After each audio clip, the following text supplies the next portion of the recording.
اس کی عقل مندی اور محبت کی وجہ سے میں اس کے ساتھ زیادہ محبت کر رکھتا ہوں۔ اسی طرح جب انسان محبت الہی کو تھام لیتا ہے تو کائنات کی چیزیں اس کے لیے مسخر ہو جاتی ہے۔ عشق کی دیوانگی طے کر گئی کتنے مقام، عقل جس منزل پہ تھی اب تک اسی منزل پہ ہے۔ محبت الہی میں مولانا محمد علی ظہر رحمۃ اللہ سرشار۔ مولانا محمد علی ظہر رحمۃ اللہ قریب زمانے میں ایک بزرگ گزرے ہیں۔ ہمارے نقش بندی بزرگوں کے سائے میں رہے، ان سے تربیت پائی۔ اللہ تعالیٰ نے ان کے دل میں اپنی محبت بھر دی۔ دل میں عہد کر لیا کہ مسلمانوں کو جب تک آزادی نہیں ملے گی میں اس وقت تک قلم کے ذریعے سے جہاد کرتا رہوں گا۔ لہٰذا انگلینڈ تشریف لے گئے۔ وہاں اخباروں میں اپنے مضمون لکھتے تھے کہ انگریزوں کو چاہیے کہ وہ مسلمانوں کو آزادی دے دے۔ کلمی جہاد کرتے رہے اور یہ نیت کر لی کہ جب تک آزادی نہیں مل جاتی واپس گھر نہیں جاؤں گا۔ اسی حالت میں کئی بار ان کو تکلیفیں بھی آئی، جیل میں بھی ڈالے گئے۔ انہوں نے جیل میں کچھ اشعار لکھے، فرماتے ہیں، تم یوں ہی سمجھنا کہ فنا میرے لیے ہے پر غیب میں سامان میرے لیے ہے۔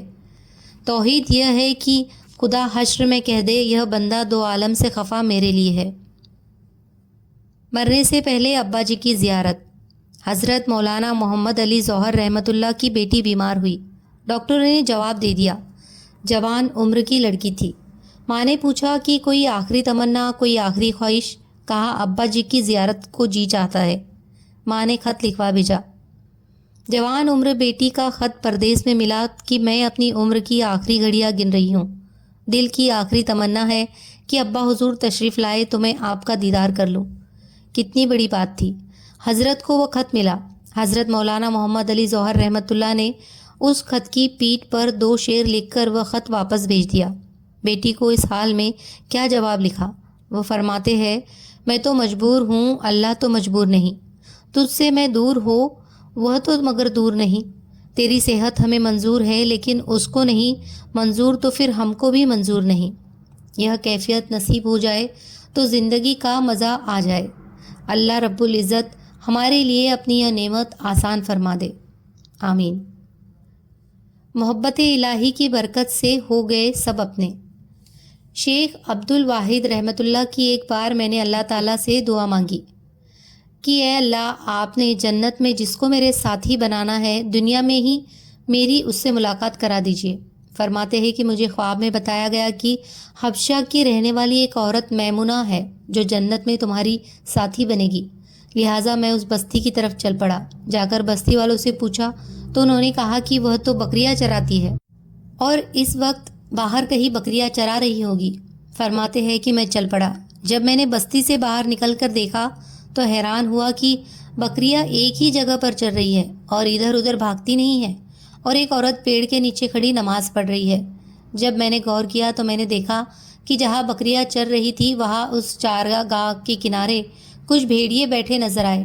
ان بھیڑیوں کی وجہ سے وہ بکریاں کہیں باہر نہیں بھاگ رہی تھی اور ایک جگہ پر ہی چر رہی تھی۔ جب اس عورت نے سلام پھیرا اور مجھے دیکھا تو کہنے لگی، عبد الواحد، اللہ رب العزت نے ملاقات کی وعدہ گاہ تو جنت بنائی ہے، اسی لیے تم دنیا میں کیسے آ گئے؟ میں نے کہا کہ میں نے دعا مانگی تھی جو اللہ رب العزت کے یہاں قبول ہو گئی، مگر اب میں آپ سے ایک بات پوچھنا چاہتا ہوں کہ میں نے ایسا منظر تو کبھی نہیں دیکھا کہ آپ نماز پڑھ رہی تھی، بکریاں چر رہی تھی اور بھیڑیے بیٹھے ہوئے تھے اور وہ بکریوں کو کچھ نہیں کہہ رہے تھے۔ مجھے اس کا راز سمجھ میں نہیں آ رہا ہے۔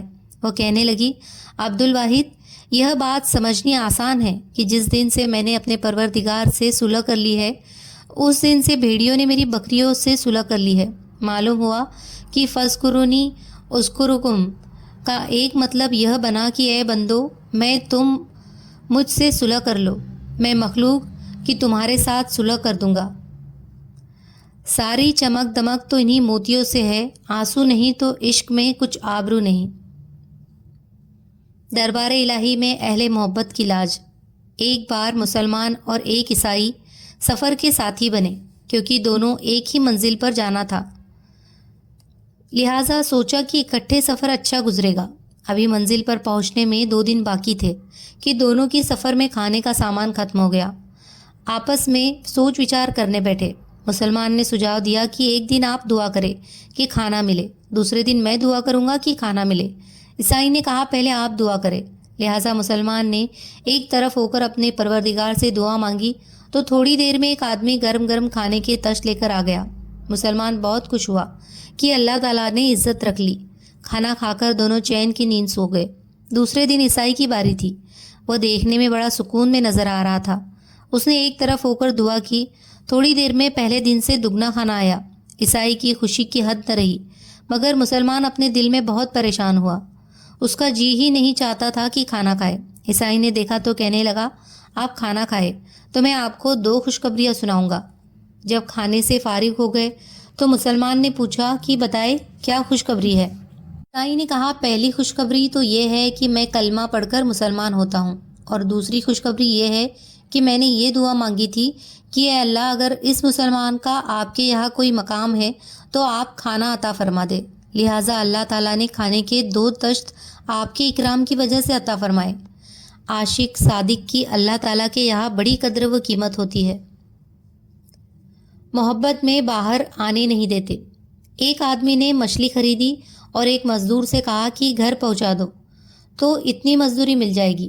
مزدور نے کہا بہت اچھا، اگر راستے میں نماز کا وقت ہو گیا تو میں پہلے نماز پڑھوں گا پھر مچھلی پہنچاؤں گا۔ اس پر وہ آدمی راضی ہو گیا۔ جب چلے تو کافی دور جا کر اذان ہوئی۔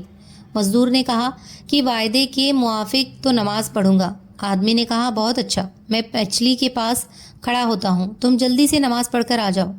مزدور مسجد میں داخل ہوا اور نماز پڑھنے میں لگ گیا۔ جب دوسرے لوگ نماز پڑھ کر باہر نکل آئے تو بھی یہ مزدور نماز پڑھ رہا تھا۔ اس آدمی نے دیکھا کہ بہت دیر ہو گئی تو آواز دینے لگا، اے میاں اتنی دیر ہو گئی، تمہیں کون باہر آنے نہیں دیتا؟ اس مزدور نے جواب دیا کہ جناب جو آپ کو اندر نہیں آنے دیتا وہی مجھے باہر نہیں جانے دیتا۔ سبحان اللہ، عشق و محبت والوں کا عجیب حال ہوتا ہے۔ وہ نماز میں یوں محسوس کرتے ہیں جیسے اپنے محبوب حقیقی سے راز و نیاز کی باتیں کر رہے ہو۔ اس کو محبت نہ ہوتی تو تہجد کی توفیق نہ دیتا۔ ایک آدمی بازار جا رہا تھا۔ اس نے دیکھا کہ ایک باندی کا مالک اسے بیچ رہا ہے مگر خریدار کوئی نہیں۔ وہ باندی دیکھنے میں بہت دبلی پتلی سی نظر آ رہی تھی۔ اس آدمی نے اس باندی کو معمولی داموں میں خرید لیا۔ جب رات کو آنکھ کھلی تو اس نے دیکھا کہ وہ باندی تہجد کی نماز پڑھ کر دعا کر رہی ہے اور کہہ رہی ہے کہ اے اللہ آپ کو مجھے محبت رکھنے کی قسم۔ اس آدمی نے ٹوکا کہ یوں نہ کہو بلکہ یہ کہو کہ اے اللہ مجھے تجھ سے محبت رکھنے کی قسم۔ یہ سن کر وہ باندی بگڑ گئی اور کہنے لگی، میرے آقا اگر اللہ تعالیٰ کو مجھ سے محبت نہ ہوتی تو مجھے ساری رات مصلے پر نہ بٹھاتا اور آپ کو یوں میٹھی نیند نہ سلاتا۔ یہ کہہ کر اس باندی نے رو رو کر دعا کی، اے اللہ اب تک میرا معاملہ پوشیدہ تھا، اب لوگوں کو پتہ چل گیا ہے تو مجھے اپنے پاس بلا لے۔ چنانچہ وہی مصلے پر بیٹھے بیٹھے اس کی روح نکل گئی۔ محبت الہی میں بھوک و پیاس کا گزر کہاں؟ ایک بار حضرت حسن و حسین رضی اللہ عنہما بہت بیمار ہو گئے۔ طبیعت سنبھل ہی نہیں رہی تھی۔ خاتون جنت حضرت فاطمہ رضی اللہ عنہا نے دونوں شہزادوں کی صحت کے لیے منت مانی کہ یا اللہ دونوں بچوں کو صحت مل گئی تو ہم میاں بیوی 3 دن لگاتار نفلی روزے رکھیں گے۔ اللہ تعالیٰ نے اپنی رحمت خاص سے دونوں شہزادوں کو صحت عطا فرما دی۔ چنانچہ حضرت علی اور حضرت فاطمہ نے روزے رکھنے شروع کر دیے۔ جب افطار کا وقت ہوا تو دونوں کے پاس صرف ایک روٹی تھی۔ اتنے میں دروازے پر دستک ہوئی۔ پوچھا کون؟ تو جواب ملا مسکین ہوں، بھوکا ہوں، اس در پر آیا ہوں کہ کچھ مل جائے۔ میاں بیوی نے سوچا کہ ہم بغیر کھائے گزارا کر لیں گے مگر ہمیں مانگنے والے کو خالی نہیں بھیجنا چاہیے، لہٰذا روٹی اٹھا کر مانگنے والے کو دے دی اور خود بغیر کھائے صرف پانی سے روزہ افطار کر لیا۔ صبح سحری بھی صرف پانی پی کر ہوئی۔